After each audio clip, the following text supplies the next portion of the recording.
ఒక అందమైన గ్రామం ఒకరోజు రాత్రి వెన్నెల వెలుతురులో మునిగిపోయిన ఒక అందమైన గ్రామం కనిపిస్తుంది. చిన్న ఇల్లు, కొబ్బరి చెట్లు, నిశ్శబ్దమైన వాతావరణం.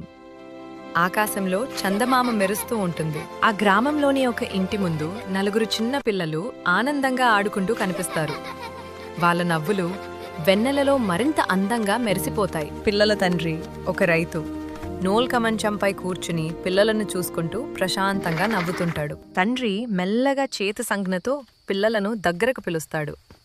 పిల్లలు ఆడటమాపి ఆసక్తిగా దగ్గరకు వస్తారు. తండ్రి ప్రతి పిల్లవాడికి ఒక చిన్న కర్ర ఇస్తాడు. పిల్లల ముఖాల్లో ఉత్సాహం కనిపిస్తుంది. పిల్లలు ఆ కర్రలను సులువుగా విరిచేస్తారు. అందరూ నవ్వుతూ ఆనందంగా ఎగురుతారు. ఇప్పుడు తండ్రి 4 కర్రలతో చేసిన ఒక కట్టను ప్రతి పిల్లవాడికి ఇస్తాడు. పిల్లలు ఆ కట్టను విరగొట్టడానికి బాగా ప్రయత్నిస్తారు. వాళ్ళ ముఖాల్లో శ్రమ స్పష్టంగా కనిపిస్తుంది.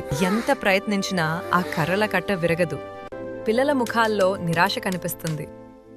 తండ్రి ఆ కట్టను తీసుకుని పక్కన పెడతాడు. ఒక కర్ర 4 కర్రల కట్టను చూపిస్తూ అర్థమయ్యేలా సూచిస్తాడు.